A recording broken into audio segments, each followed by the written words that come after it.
Bismillahirrahmanirrahim. Assalamu alaikum. This is English grammar book for grade 1 and these are the Cambridge worksheets. All right. Let's open the book.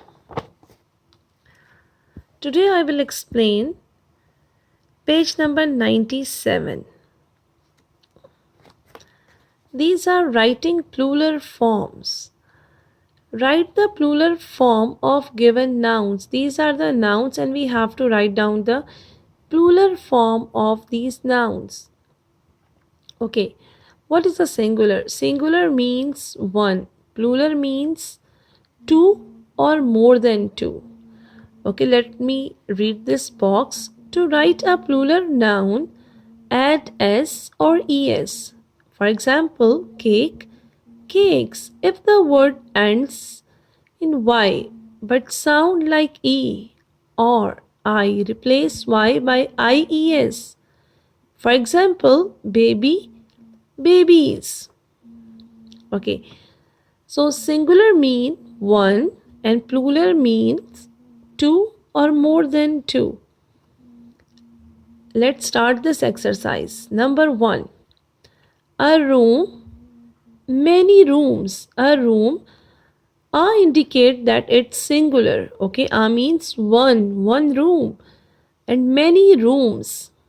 Alright, so I have added here s to make it plural.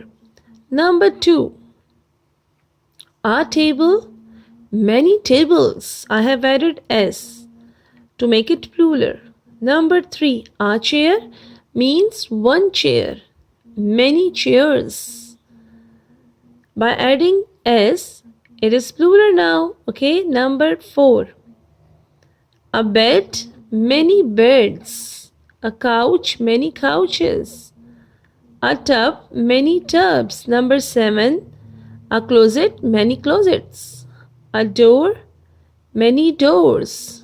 Number 9, a rug, many rugs. Number 10, a pillow, many pillows. So what you have learnt in today's video, singular means one, plural two or more than two. By adding s or es, we make the noun plural.